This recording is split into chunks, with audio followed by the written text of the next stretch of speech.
Hello friends, அனைவருக்கும் வணக்கம். இந்த வீடியோவில் நம்ம என்ன பார்க்க போகிறோம் அப்படின்னா 10th புவியியல் அந்த தலைப்பின் கீழே இருக்கக்கூடிய ஒரு முக்கியமான ஒரு பாடம், தமிழ்நாடு மானுட புவியியல் அப்படின்னு சொல்லிட்டு ஒரு பாடம் இருக்குது.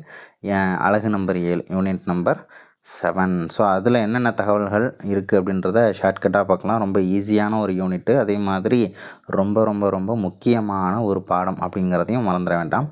ஸோ இதில் வந்து வேளாண்மை அப்படின்ற ஒரு டாபிக் கீழே என்ன கொடுத்துருக்காங்கன்னு பார்ப்போம். அக்ரிகல்ச்சர்னு நம்ம சொல்கிறோம்ல, வேளாண்மை அப்படின்னாலே அக்ரிகல்ச்சர் அப்படின்னு சொல்கிறோம். ஸோ இந்த அக்ரிகல்ச்சர் அப்படிங்கிற வார்த்தை எதிலேருந்து வந்துச்சு அப்படின்னா 2 லத்தீன் வார்த்தைகளிலிருந்து பெறப்பட்டுள்ளது. ஓகேவா? ஒன்று அகர் அப்படின்ற ஒரு வார்த்தை, அகர் அப்படின்றோம்.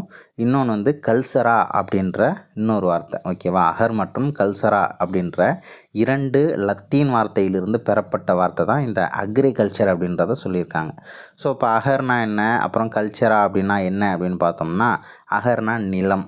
ஓகேவா? அகர் அப்படின்னா நிலம், கல்சரா அப்படின்னா வளர்த்தல் அப்படின்னு அர்த்தம். ஓகேவா? வளர்த்தல் அப்படின்றது பொருள்படும் அப்படின்ற பேசிக்கான தகவல்கள் வந்து கொடுத்துருக்காங்க. ஸோ அதுக்கு மேலே நம்ம தமிழ்நாடு பருவநிலை, காலநிலை, மண், ஸோ இந்த மாதிரியான தலைப்புக்குள்ள வந்து நம்ம போகலாம். ஸோ இதில் வந்து நிலத்தோற்றம் அப்படின்னு பார்க்கும்போது தமிழ்நாட்டிலையும் நிறைய மலைகள் இருக்குது, பீடபூமிகள், சமவெளிகள், இந்த மாதிரியான நில அமைப்புகளை கொண்டு தான் தமிழ்நாடும் இருக்குது.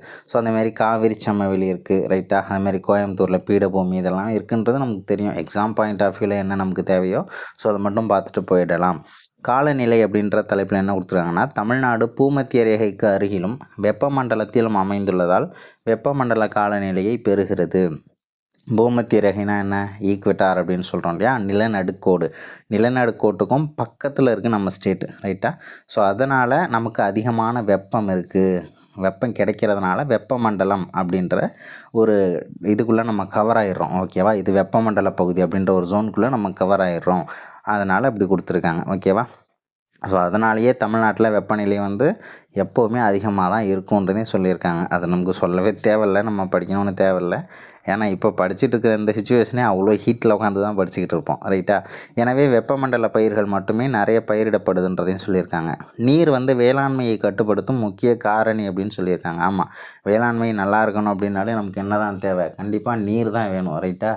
அதாவது எப்படி சொல்கிறது, நீர் இருந்தாலும் நிறைய இருந்தாலும் பிரச்சனை, இல்லைனாலும் பிரச்சனை. ஸோ அதனால் வேளாண்மையை கட்டுப்படுத்தக்கூடிய முக்கியமான ஒரு காரணி அப்படின்னு சொல்லிட்டு நமக்கு நீர் தான் சொல்லியிருக்காங்க. அதேமாரி தமிழ்நாட்டுக்கு எந்த சீசனில் அதிகமாக மழை கிடைக்குதுன்னா தெரியும். நவம்பர் டிசம்பர் வந்துச்சுனாலே வெள்ளம், சென்னையெல்லாம் வந்து வெள்ளத்தில் மூழ்கி போன காலம்லாம் இருக்கு இல்லையா 2015. ஸோ தென்னிந்திய வெள்ளப்பெருக்குன்னு சொல்லுவாங்க. ஸோ அது எல்லாமே நவம்பர் டிசம்பரில் தான் ரொம்ப அதிகமாக பாதிக்கப்படும். ஸோ அந்த டைமில் வீசக்கூடிய காற்று தான் வடகிழக்கு பருவக்காற்று. தென்மேற்கு பருவக்காற்று அந்தளவுக்கு நமக்கு தாக்கத்தை ஏற்படுத்தாது. அதுக்கப்புறம் மண் அப்படின்னு பார்க்கும்போது வேளாண்மையின் மிக முக்கியமான கூறு மண் அப்படின்னு சொல்கிறாங்க. மண் தினம் டிசம்பர் 5. ஸோ இதெல்லாமே பேசிக்கான தகவல்கள் தான், நீங்கள் படிச்சிங்கனாலே உங்களுக்கே புரியும். ஸோ அடுத்தது வறண்ட பிரதேசங்களில் மானாவாரி பயிர்கள் பயிரிடப்படுகிறது அப்படின்னு சொல்லியிருக்காங்க. ஸோ எதெல்லாம் வந்து வறண்ட காலத்தில் பயிரிடக்கூடிய பயிரோ ஸோ அதெல்லாம் மானாவாரி பயிர்கள்னு சொல்லுவாங்க. ஸோ அது எல்லாமே வறண்ட காலத்தில் தான் பயிரிடப்படும் அப்படின்றத தெரிஞ்சுக்கோங்க. குளிர்காலத்தில் குளிர் பிரதேசத்தில் அப்படின்ற மாதிரியெல்லாம் மாற்றி கொடுக்கறதுக்கான வாய்ப்பு அதிகம், ரைட்டா? மானாவாரி பயிர்கள் அப்படின்னா வறண்ட பிரதேசம்தான். ஓகேவா? அதுக்கப்புறம் தமிழ்நாட்டின் வேளாண் பருவ காலங்கள் அப்படின்றத சொல்லியிருக்காங்க. ஸோ இதில் என்னென்ன பருவ காலங்கள் இருக்குன்னா, ஒன்று வந்து சொர்ணவாரி அப்படின்னு ஒரு பருவம் இருக்குது, அதை சித்திரை பட்டம் அப்படின்னு சொல்லியிருப்பாங்க. செகண்ட் ஒன்று என்ன இருக்குது அப்படின்னா சம்பா, ரைட்டா? சம்பான்றது ஆடிப்பட்டம் அப்படின்னு சொல்லுவாங்க. அதுக்கப்புறம் நவரை அப்படிங்கிறத கார்த்திகை பட்டம் அப்படின்றத சொல்லியிருக்காங்க. அதில் இல்லை, நீங்கள் நோட் பண்ணி வச்சுக்கோங்க. கார்த்திகை பட்டம் என அழைக்கப்படும் பருவம் எது அப்படின்னா நவரைன்னு சொல்லணும், ரைட்டா? ஸோ இது வந்து விதைக்கும் காலம், அறுவடை காலம், முக்கிய பயிர்கள் கொடுத்துருக்காங்க இல்லையா? ஸோ நம்ம அந்த பருவத்தை ஷார்ட்கட்டாக பார்க்கலாம். ஸோ சித்திரை பட்டம் அப்படின்னு பார்த்தோம் அப்படின்னு சொன்னால், நிறைய படத்தில் வந்து சித்தி அப்படிங்கிற ஒரு கேரக்டரே எப்படி காட்டுவாங்க, சொர்ணா மாதிரி காட்டுவாங்க, சொர்ணாக்கா மாதிரி கொஞ்சம் ரக்கடான கேரக்டராகவே காட்டுவாங்களே. ஸோ அந்த மாதிரி ஞாபகம் வச்சுக்கலாம். அதே மாதிரி சம்பா அப்படிங்கிறது ஆடிப்பட்டம் அப்படின்னு சொல்கிறாங்க இல்லையா? ஸோ பட்டம் வாங்கிட்டால் நிறைய சம்பாதிக்கலாம், பட்டம் வாங்கி பட்டப்படிப்பெல்லாம் படித்தோம் அப்படின்னா நிறையா சம்பாதிக்க போகலாம் அப்படின்றத ஞாபகம் வச்சுக்கோங்க. இது உண்மை கிடையாது, இருந்தாலும் ஷார்ட்கட்டு மட்டும் ஞாபகம் வச்சுக்கோங்க. ஏன்னா பட்டப்படிப்பு படித்தா எல்லோரும் தான் இப்போ 10th லெவலில் உள்ள எக்ஸாமுக்கு நம்ம போட்டி போட்டுக்கிட்டு இருக்கோம். ஸோ இருந்தாலும் ஷார்ட்கட்டுக்காக ஞாபகம் வச்சுக்க வேண்டியதான். ரைட்டா? ஆசைப்பட்டிருப்போம்ல பட்டப்படிப்பு படித்தா நிறைய சம்பாதிக்கலான்னு, அப்படி நீங்கள் லிங்க் பண்ணிக்கலாம். ஸோ அதுக்கப்புறம் நவரச நாயகன் கார்த்தின்னு சொல்லுவாங்கள்ல, ஸோ கார்த்திக் நவரச நாயகன், ஸோ அது நவரை கார்த்திகை பட்டம், ஸோ அதை லிங்க் பண்ணிக்கலாம். விதைக்கும் காலம் இது ஒரு மாதத்தை மட்டும் ஞாபகம் வச்சுக்கோங்க. ஒரு மாதத்தை மட்டும் ஞாபகம் வச்சுக்கோங்க. அடுத்த மாதத்தை நீங்களாகவே போட்டுக்கலாம். ஓகேவா? ஏப்ரல், அதுக்கப்புறம் ஆகஸ்ட் அடுத்த மாதம் செப்டம்பர், ஏஏ அப்படின்னு ஞாபகம் வச்சுக்கலாம். ஏப்ரலில் ஏ, ஆகஸ்ட்டில் ஏ, அதுக்கப்புறம் மாதத்தை நீங்களே போட்டுக்கலாம். ஸோ அந்த டைமில் வந்து பருத்தி மற்றும் திணை வகைகள் பயிரிடப்படுதுன்னு சொல்லியிருக்காங்க. சம்பானா தெரியும்ல, சம்பா சீசன் அப்படின்னு சொல்லுவாங்க. நெல் தான், ஓகேவா? நெல், கரும்புலாம். ஸோ அதுக்கு வந்து ஜூலை, ஆகஸ்ட்டு, ஸோ அதுமாரி அறுவடை பண்ணக்கூடியது வந்து பிப்ரவரி, ஓகேவா? ஜேன்னு லிங்க் பண்ணிக்கலாம். ஜே ஃபார் ஜூலை, இன்னொரு ஜே ஃபார் ஜனவரி. ஸோ அடுத்தடுத்த மாதங்களில் நீங்கள் போட்டுக்கலாம், ஓகேவா? நெல் மற்றும் கரும்பு. அதுக்கப்புறம் நவரசநாயகன் கார்த்திக் நவரை பட்டம். இதில் வந்து நவன்னு ஆரம்பிக்குதா? ஸோ மாதம் நமக்கு நவம்பரு, டிசம்பர், அதுக்கப்புறம் பிப்ரவரி, மார்ச் அப்படின்றத சொல்லியிருக்காங்க. நவரசநாயகன் கார்த்திக்னாலே கொஞ்சம் அழகுக்கு பேர் போனவர் இல்லையா? ஸோ அவர் வந்து நிறைய பழங்கள், காய்கறிகள், வெள்ளரி, தர்பூசணி எல்லாம் சாப்பிட்டதுனால, இல்லை ஃப்ரூட்ஸாக எடுத்துக்கிட்டதுனால நல்லா பலன்னு இருந்தார் அப்படின்ற மாதிரியும் லிங்க் பண்ணிக்கலாம். ஸோ அடுத்தது தமிழ்நாட்டின் முக்கிய பயிர்களின் பரவல். தமிழ்நாட்டோட முக்கியமான உணவு பயிர் எது தான்? கோதுமைன்னா நம்மளே ஏற்றுக்க மாட்டோம், ஏன்னா நெல் தான் இங்கே அதிகம், ஓகேவா? ஸோ அதுக்கப்புறம் தமிழ்நாட்டின் வேளாண் முறைகளின் வகைகள் மற்றும் பகுதிகள் அப்படின்னு சொல்லியிருக்காங்க. வேளாண் வகை அப்படின்னு பார்க்கும்போது ரொம்ப அதிகமாக தமிழ்நாட்டில் எந்த வேளாண் முறை அதிகமாக பயன்படுது, செய்யப்படுது அப்படின்லாம் கேட்டாங்க அப்படின்னு சொன்னால், தீவிர தன்னிறைவு வேளாண்மை. அதாவது இங்கே இருக்கிறவங்க வேளாண்மை மூலமாக அதிகமாக லாபம் ஈட்டுறாங்க அப்படின்றத தாண்டி தனக்காக, ரைட்டா, நம்ம லாபம் ஈட்டுறவங்க ரொம்ப குறைவான அளவில் தான் இருக்காங்க. அதை தாண்டி நம்ம என்ன தெரிஞ்சுக்கணும் அப்படின்னு சொன்னால், இங்கே வந்து அதிகமாக வந்து தன்னிறைவு தான். எனக்கு சாப்பாடு வேணுங்கிறதுனால தன்னிறைவு, என்னோட நிறைவுக்காக நான் வந்து சாப்பாடு அது வேணுங்கிறதுக்காக நான் வந்து பயிரிட்டு அந்த நெல்லை வந்து நான் சேகரித்து வச்சுக்கிறேன், ஓகேவா? அவங்களுக்கு வேணுங்கிறத செஞ்சுக்கிறாங்க. தீவிர தன்னிறைவு வேளாண்மை தான் இங்கே அதிகமாக பின்பற்றப்படுது. தோட்ட வேளாண்மை அப்படின்னா தெரியும் நமக்கு, தோட்டம் அப்படின்னாலே மலைச்சரிவுகளில் தான் நடக்கும். நமக்கு என்னென்ன இருக்குது? ஈஸ்டர்ன் காட்ஸ், வெஸ்டர்ன் காட்ஸ், ஓகேவா? கிழக்கு தொடர்ச்சி மலை மற்றும் மேற்கு தொடர்ச்சி மலைகள் இருக்குது. அதே மாதிரி கலப்பு வேளாண்மை அப்படிங்கிறது காவிரி மற்றும் தென்பெண்ணை ஆற்று படுகைகளில் அதிகமாக நடக்கின்றதையும் நமக்கு சொல்லியிருக்காங்க. ஸோ அடுத்தது வேறு என்னென்ன சொல்லியிருக்காங்கன்னா, நெல் உற்பத்தி செய்யும் இந்திய மாநிலங்களில் தமிழகம் 3ஆம் இடத்தை வகிக்கிறது அப்படின்னு சொல்லியிருக்காங்க. சில புத்தகங்களில் தமிழ்நாடு 2ஆம் இடம் அப்படின்னு சொல்லியிருக்காங்க. சில புத்தகங்களில் தமிழ்நாடு 3ஆம் இடம், அதாவது இந்த புத்தகத்தில் 3ஆம் இடம்னு சொல்லியிருக்காங்க, ஓகேவா? என்ன இருந்தாலும் முதலிடத்தில் இருக்கக்கூடிய ஒரு மாநிலம் எது அப்படின்னா மேற்கு வங்காளம் தான் எப்போவுமே நெல் உற்பத்தியில் முதலிடம் வகிக்கிறது. ஸோ அடுத்தது வந்து தமிழ்நாட்டில் காவிரி டெல்டா பகுதி அதிக நெல் உற்பத்தி செய்யும் பகுதியாகும். பிரிக்கப்படாத தஞ்சாவூர், ஓகேவா? தற்போதைய தஞ்சாவூர் தமிழ்நாட்டின் நெற்களஞ்சியம் அப்படின்னு சொன்னால் அது தவறு, ஓகேவா? ஏன்னா தஞ்சாவூர் பிரிக்கப்படாத தஞ்சாவூரில் நாகப்பட்டினம், அப்புறம் திருவாரூர், இது எல்லாமே கவராக இருந்துச்சு தானே. ஸோ அதுக்கப்புறம் தானே தனித்தனி மாவட்டங்களாக பிரித்தாங்க, ஓகேவா? ஸோ அப்போ இருந்த தஞ்சாவூர் தான் தமிழ்நாட்டின் நெற்களஞ்சியம் அப்படின்னு சொல்கிறாங்க. தற்போதைய தஞ்சாவூர் கிடையாது, ஓகேவா? தற்போதைய தஞ்சாவூரை தாண்டி திருவாரூர்லாம் வந்து பார்த்தோம்னா அதிகமான நெல் உற்பத்தியை கொடுத்துக்கிட்டு இருக்காங்க. அப்படின்னு பார்த்தோம்னா தஞ்சாவூரே மாறிடுச்சு, ரைட்டாக? பிரிக்கப்படாத தஞ்சாவூர் அப்படிங்கிறது தான் நமக்கு சரியானது. ஸோ அடுத்தது தமிழ்நாடு வேளாண் பல்கலைக்கழகம், TANU, ஓகேவா? தமிழ்நாடு வேளாண் பல்கலைக்கழகத்தின் கீழ் செயல்பட்டு வரும் தமிழ்நாடு நெல்லாராய்ச்சி நிறுவனம். நமக்கு ஸ்கூல் டைம்லேருந்தே நமக்கு ஞாபகம் இருக்கக்கூடிய முக்கியமான ஒரு கேள்வி. நெல்லாராய்ச்சி நிறுவனம் நெல் ஆராய்ச்சியை மேற்கொள்ளும் ஒரு இந்திய நிறுவனமாகும். இது தஞ்சாவூர் மாவட்டத்தில் ஆடுதுறை எனும் இடத்தில், ஓகேவா? அப்போ நமக்கு வந்து இந்த நெல்லாராய்ச்சி நிறுவனம் எங்கே இருக்குது அப்படின்னு சொன்னோம்னா தஞ்சாவூர் மாவட்டத்தில் ஆடுதுறையில் இருக்குது. ஸோ எப்போ தொடங்கப்பட்டதுன்னா 1985ஆம் ஆண்டு ஏப்ரல் மாதத்தில் தொடங்கியிருக்காங்க, ஓகேவா? ஸோ இந்த நிறுவனம் இந்த பகுதியில் இருக்கக்கூடிய அந்த அக்ரிகல்ச்சர் காலேஜ்லாம் இருக்குல்ல, ஸோ அந்த காலேஜுக்கு, ஆராய்ச்சி நிறுவனங்களுக்கெல்லாம் வந்து பார்த்தோம்னா தேவையான உதவிகளெல்லாம் வந்து செஞ்சுட்டு வராங்க, ஓகேவா? அடுத்தது திணை வகைகள். தமிழ்நாட்டின் மக்கள் தொகையில் ஏறக்குறைய 1/3 பங்கு உறுப்பினர்கள் பாலிட்டி ஞாபகமே வருது. 1/3 பங்கு பகுதியினர் முக்கியமான உணவு வந்து திணை தான், ஓகேவா? தமிழ்நாட்டில் டோட்டலாக ஸ்ட்ரென்த் வந்து ஒரு 30,000 பேர் இருக்காங்கன்னு வச்சுப்போம், ஓகேவா? அதில் 10,000 பேர் வந்து திணையை தான் வந்து எடுத்துக்கிறாங்களாம், ஓகேவா? திணைனா என்ன? சோளம், கேழ்வரகு, கம்பு, ஸோ இந்த மாதிரியான உணவுகளை எடுத்துக்கிறதா சொல்லியிருக்காங்க. 1/3 பங்கு, ரைட்டா? ஸோ அடுத்தது கோயம்புத்தூர் பீடபூமியிலும் கம்பம் பள்ளத்தாக்கிலும் சோளம் வந்து நிறைய பயிரிடப்படுது அப்படின்றத சொல்லியிருக்காங்க. கோயம்புத்தூர் பீடபூமியிலையும் கம்பம் பள்ளத்தாக்கில் சோளம் அதிகமாக பயிரிடப்படுது. கோயம்புத்தூர், தருமபுரி, வேலூர், கடலூர் மாவட்டங்களில் கேழ்வரகு பயிரிடப்படுது. இதெல்லாம் ஒரு சும்மா தெரிஞ்சுக்க வேண்டிய ஒரு தகவல். எக்ஸாம் பாயிண்ட் ஆஃப் வியூவில் தனியாக ஸ்பெசிஃபிக்காக கேட்கக்கூடிய ஆப்ஷன்ஸ் இங்கே இல்லை. இது ரொம்ப முக்கியம். இந்தியா வந்து திணைப்பயிர்களின் தேசிய ஆண்டு அப்படின்னு சொல்லிட்டு எந்த வருஷத்தை சொல்லியிருப்பாங்க அப்படின்னா 2018 சொல்லியிருப்பாங்க. இந்தியா திணைப்பயிர்களின் தேசிய ஆண்டு அப்படின்னு சொல்லி எந்த ஆண்டை சொன்னாங்க அப்படின்னா 2018. FAO இருக்காங்கள்ல, உலக உணவு மற்றும் வேளாண்மை கழகம், ஓகேவா. ஸோ அவங்க வந்து 2023 சர்வதேச திணைப்பயிர்களின் ஆண்டாக சொல்லியிருப்பாங்க, ஓகேவா. 2018னா இந்தியா, 2023னா FAO, ஓகேவா. ஸோ அடுத்தது பருப்பு வகைகள் அப்படிங்கிற தலைப்பில் என்ன கொடுத்துருக்காங்க அப்படின்னா, ஸோ பருப்பு வகைகள் நமக்கு என்னன்றது தெரியும், இருந்தாலும் இந்த ஒரு தகவல் தெரிஞ்சுக்கலாம். கோயம்புத்தூர் மாவட்டம் கொண்டைக்கடலை உற்பத்தியில் முதல் நிலை வகிக்கிறது அப்படின்றத சொல்லியிருக்காங்க, ஓகேவா. கோயம்புத்தூர் மாவட்டம் கொண்டைக்கடலை, ஓகேவா. கொண்டைக்கடலை ஒரு மாவட்டங்களில் ஒரு பேரில் சொல்லுவாங்க, ரைட்டா. ஸோ அடுத்தது எண்ணெய் வித்துக்கள் அப்படின்னு பார்த்தோம்னா, நிலக்கடலை மாநிலத்தின் முக்கிய எண்ணெய் வித்து பயிராகும். தமிழ்நாட்டின் முக்கியமான எண்ணெய் வித்து பயிர்.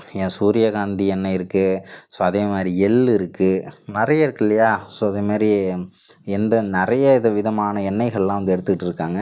ஸோ இருந்தாலும் நம்ம மாநிலத்தோட முக்கியமான எண்ணெய் வித்து பயிர் எது, முதல் நிலை வைக்கும் எண்ணெய் வித்து பயிர் எது அப்படின்லாம் கேட்டாங்கன்னா நிலக்கடலை தான், ஓகேவா.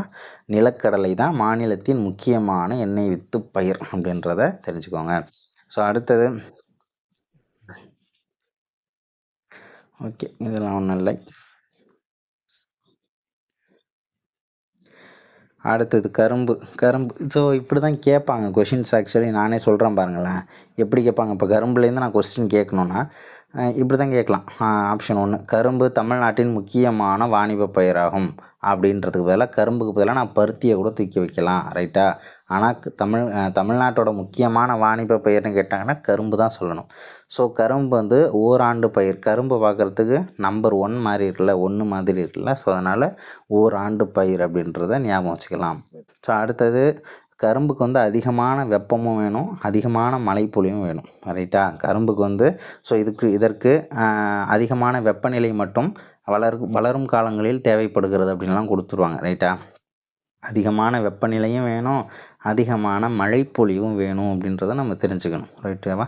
அதிகமான ஹீட்டும் உண்டு, ஓகேவா. வெப்பநிலையும் நிறையா வேணும், மழையும் நிறையா வேணும் அப்படின்றத நம்ம தெரிஞ்சுக்கிட்டு தான் ஆகணும். ஸோ அடுத்தது இப்படி ஓகே, ரைட். இது வெப்பமண்டல பிரதேசங்களில் நல்லா வளரும் அப்படின்றத சொல்லியிருக்காங்க. ஸோ அடுத்தது பருத்தின்னு பார்த்தோம்னா, பருத்தி வந்து ஒரு இழைப்பயிர் மற்றும் வாணிப பயிர்னு கொடுத்துருக்காங்க, ஓகேவா.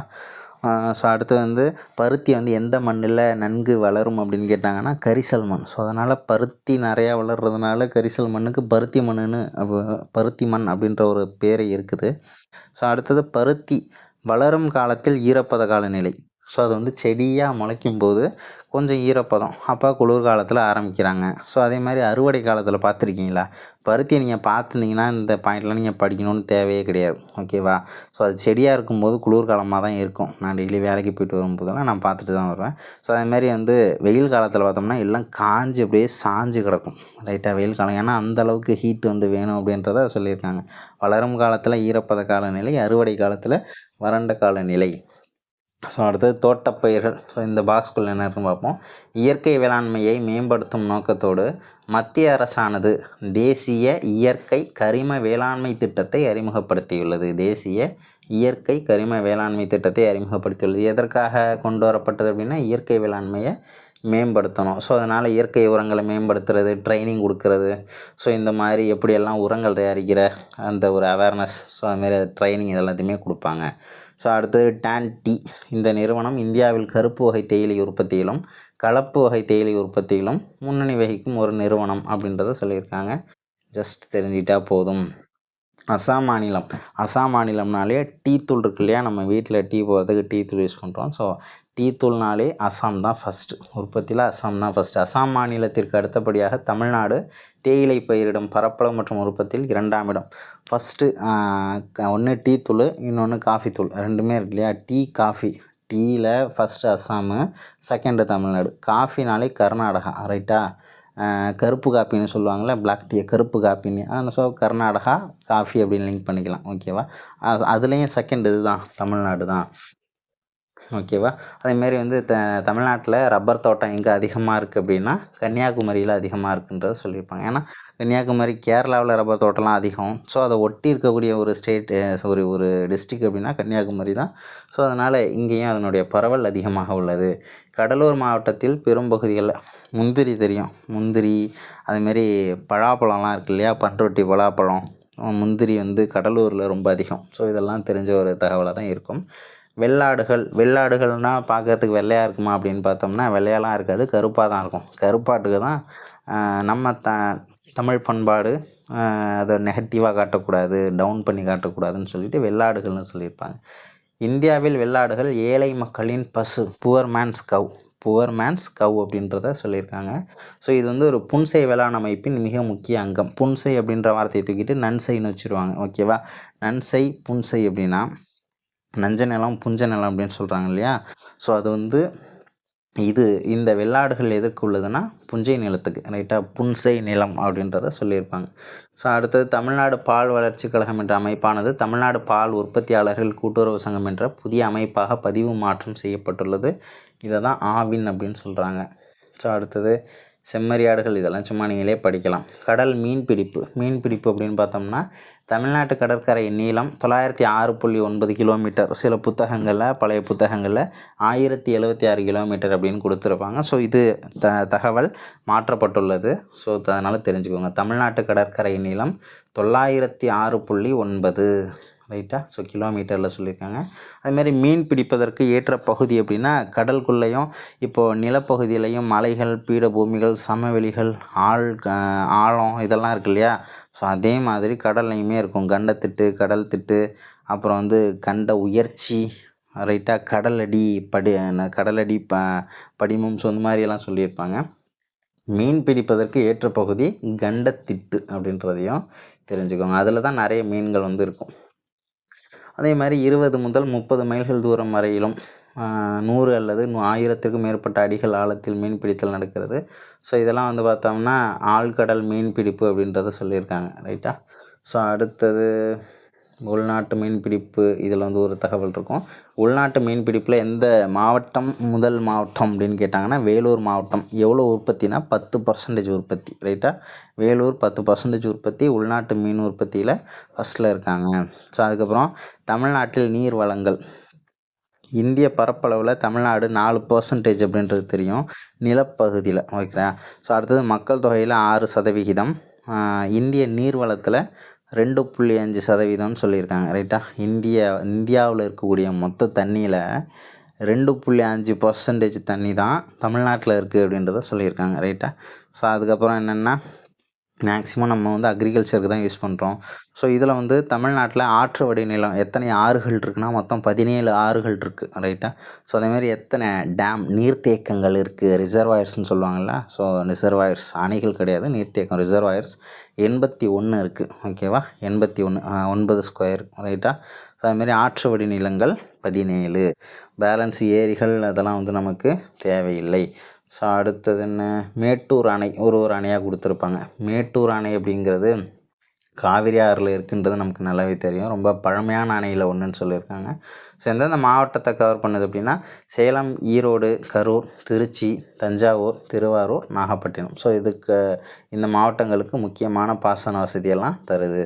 பவானிசாகர் தெரியும், நீங்கள் வேலைக்கு போயிட்டீங்கன்னா உங்களுக்கு ட்ரைனிங் அடுத்த ஒரு வருஷத்துலேயே ட்ரைனிங் போட்டுருவாங்க. பவானிசாகரில் இருக்கக்கூடிய அரசு அலுவலர் பயிற்சி நிலையம். அந்த பயிற்சி நிலையத்துலேருந்து அதிகபட்சம் ஒரு 1/2 கிலோமீட்டர் தூரத்தில் இருக்கிற ஒரு டேம் தான் இந்த பவானிசாகர் அணை. கூப்பிட்டு போவாங்க ட்ரைனிங்லாம் போகும்போது. ஈரோடு மாவட்டத்தில் அமைந்துள்ள பவானிசாகர் அணை, இங்கே என்ன ஸ்பெஷல்னால் ஈரோடுக்கும் பக்கத்தில் இருக்கக்கூடிய ஒரு டிஸ்ட்ரிக்ட் கோயம்புத்தூர் தான், ரைட்டா. இந்த அணை நாட்டில் மண் கல் கலவையால் கட்டப்பட்ட மிகப்பெரிய அணைகளுள் ஒன்று அப்படின்றத சொல்லியிருக்காங்க, ரைட்டா. அடுத்தது அமராவதி அணை அப்படிங்கிறது திருப்பூர் மாவட்டம். திருப்பூர்லலாம் நிறைய பனியன் கம்பெனியெல்லாம் இருக்குது. அங்கெல்லாம் நின்றுக்கிட்டு உட்காந்துட்டுலாம் வேலையை பார்க்க முடியாது. உட்காந்துட்டு பார்த்தோம்னா திட்டுவாங்க, முதலாளி வந்து திட்டுவாங்க, ஏன் உட்காந்துட்டு, அதுக்கு தான் உனக்கு நாங்கள் சம்பளம் தரோமா அப்படின்ற மாதிரியெல்லாம்.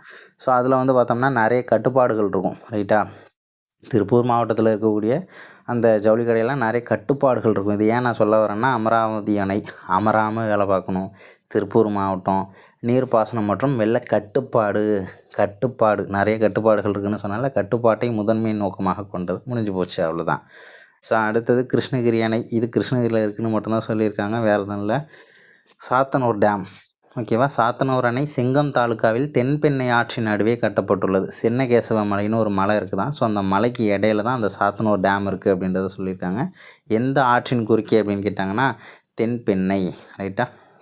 அதுக்கப்புறம் தண்டராம்பட்டு மற்றும் திருவண்ணாமலை ஒன்றியங்கள் இதன் மூலம் நீர்ப்பாசன வசதியை பெறுகின்றன அப்படின்றத சொல்லியிருக்காங்க.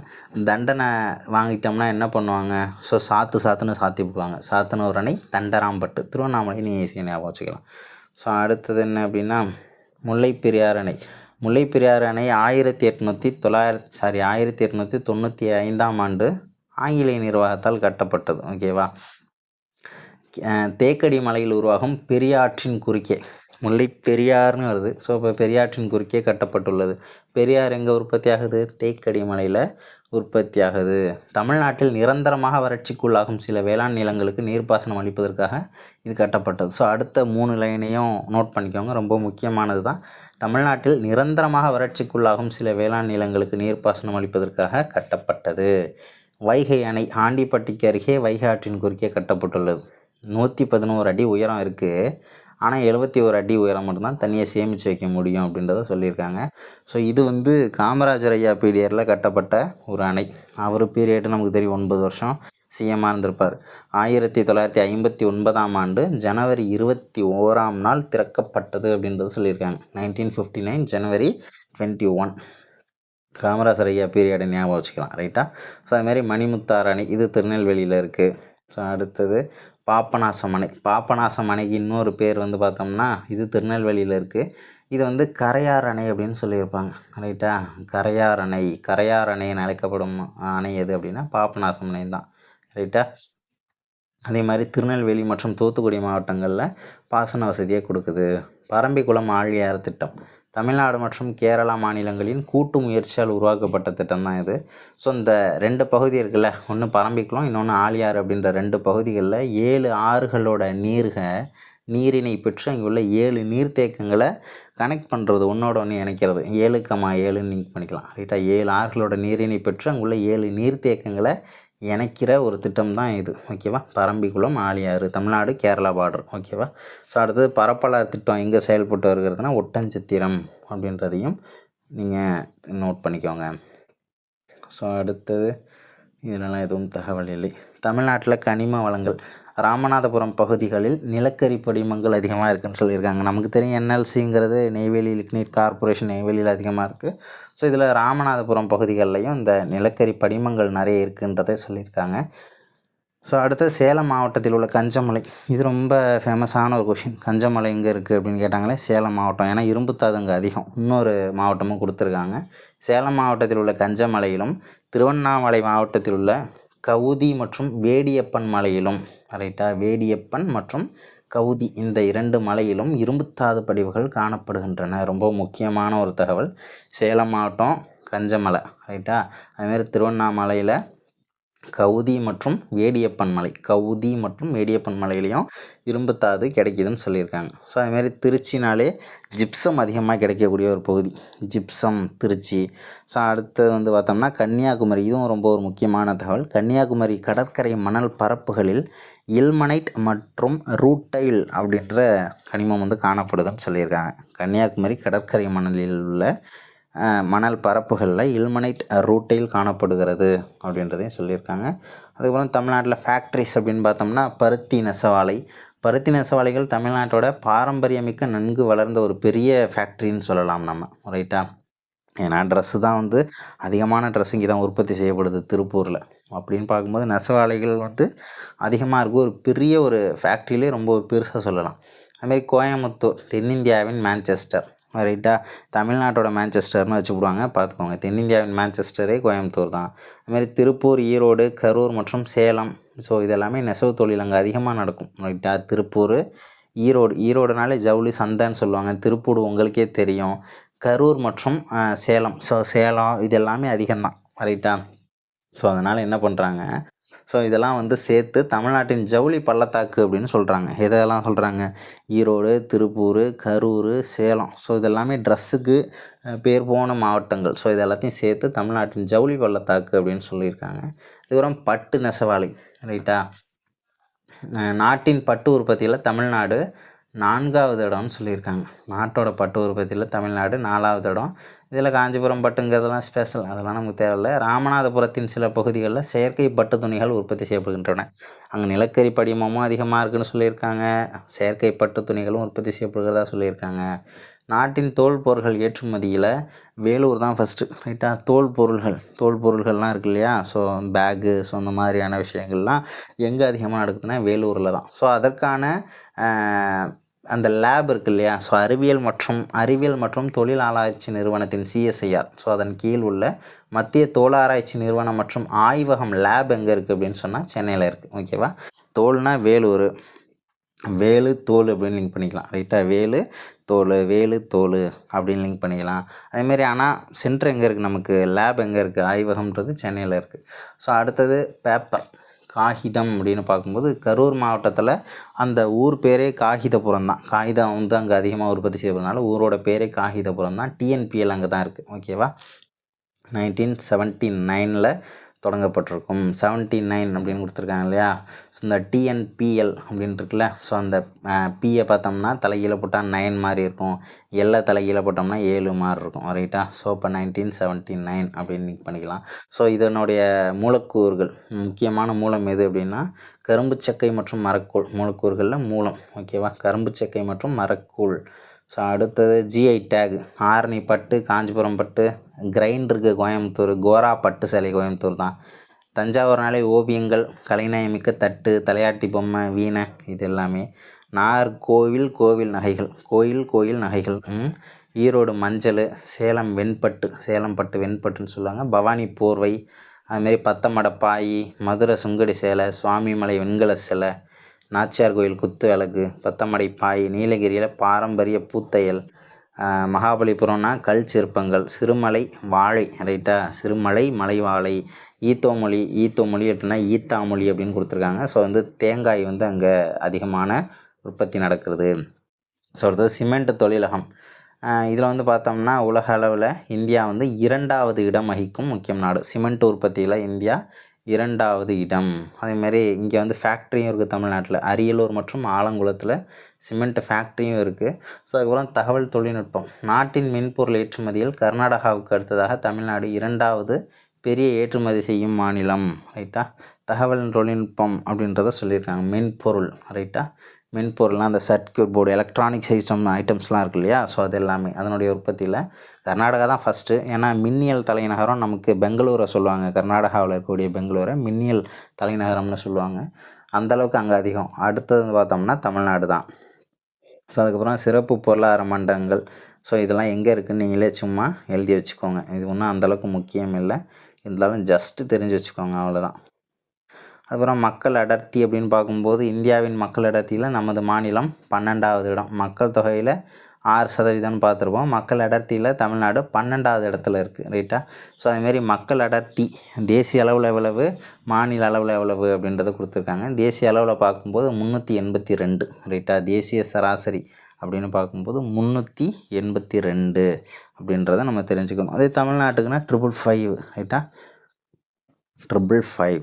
நீலகிரி மாவட்டத்தில் குறைந்த அளவு மக்கள் அடர்த்தி இருக்குன்றதையும் சொல்லியிருக்காங்க. நீலகிரி மாவட்டத்தில் தான் குறைந்த அளவு மக்கள் அடர்த்தினா என்ன, ஒரு சதுர கிலோமீட்டர் பரப்பளவில் வசிக்கும் மக்களோட எண்ணிக்கை, அதுதான் வந்து மக்கள் அடர்த்தின்னு சொல்லுவாங்க. ஸோ அப்படி பார்க்கும்போது நீலகிரி மாவட்டத்தில் தான் கம்மியான அடர்த்தி இருக்குது, ரைட்டா. 288 சதுர கிலோமீட்டர்.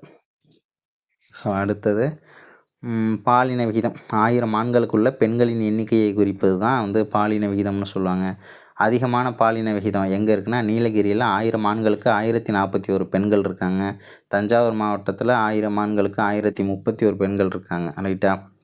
அதுவே குறைவான பாலின விகிதம்னா தருமபுரி 946 பெண்கள் தான் இருக்காங்க. சேலத்தில் 954 தான். கல்வி அறிவு விகிதம் அப்படின்னு பார்க்கும்போது கன்னியாகுமரி மாவட்டம் அதிக அளவில் கல்வி அறிவு விகிதம் கொண்ட மாவட்டமாக இருக்குது.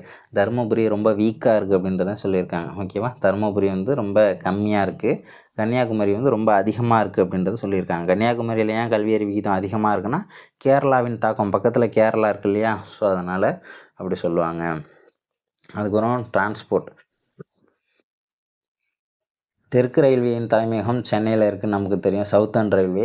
தெற்கு ரயில்வேயின் வலைப்பின்னல் இந்தியாவின் தென் தீபகற்ப பகுதிகளான தமிழ்நாடு, கேரளா, பாண்டிச்சேரி, கர்நாடகா, நம்மளை சுற்றி இருக்கிற ஸ்டேட் தான், ஆந்திர பிரதேசத்தின் பகுதிகளுக்கும் எக்ஸ்டெண்ட் பண்ணியிருக்கிறதா சொல்லியிருக்காங்க. அதேமாரி மெட்ரோ இருக்குது சென்னையில். இதை வந்து எப்போது எக்ஸ்டெண்ட் பண்ணாங்க அப்படின்னு பார்த்தோம்னா மே 2017 முதல் பாதாள ரயில் இயக்கத்துடன் இந்த போக்குவரத்தை விரிவாக்கம் செய்து வருகிறது அப்படின்றத சொல்லியிருக்காங்க. அதேமாரி 4 ஏர்போர்ட் இருக்குது, ரைட்டா. ஸோ 4 ஏர்போர்ட் இருக்குது, சர்வதேச இது ஓகேவா, இன்டர்நேஷ்னல் ஏர்போர்ட்டு. சென்னை சர்வதேச விமான நிலையமானது மும்பை மற்றும் புதுடெல்லிக்கு அடுத்ததாக இந்தியாவின் 3வது பெரிய விமான நிலையம்ன்றதையும் சொல்லியிருக்காங்க. கோயம்புத்தூர், மதுரை, திருச்சி, ஸோ இங்கே இருக்கிறதும் இன்டர்நேஷ்னல் ஏர்போர்ட் தான். கோவை, மதுரை, திருச்சி, இன்னொன்று சென்னை, மொத்தம் 4. ஸோ அதில் வந்து சென்னை தான் 3வது இடம் அப்படின்றத சொல்லியிருக்காங்க. தூத்துக்குடி, சேலத்தில் வந்து பார்த்தோம்னா உள்நாட்டு விமான நிலையங்கள், ஓகேவா, உள்நாட்டு விமான நிலையங்கள் இருக்குது. அதே மாதிரி தேசிய நெடுஞ்சாலை எண் 44 NH44 தான் தமிழ்நாட்டோட மிக நீளமான தேசிய நெடுஞ்சாலை அப்படின்றத சொல்லியிருக்காங்க. அதனுடைய தூரம் வந்து 627.2 கிலோமீட்டராம். ஸோ எங்கெங்கெல்லாம் கனெக்ட் ஆகுது அப்படின்னா ஹோசூர், தருமபுரி, சேலம், கரூர், திண்டுக்கல், மதுரை, திருநெல்வேலி, ஸோ இதெல்லாம் வந்து லிங்க் பண்ணக்கூடிய ஒரு ரோடு, NH ரோடு.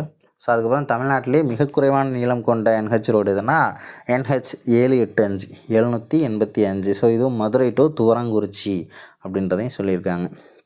நீர்வழி போக்குவரத்துனா ஸோ தமிழ்நாட்டில் 3 முக்கிய துறைமுகங்கள் இருக்குது, பெரிய துறைமுகம், சென்னை, எண்ணூர், தூத்துக்குடி.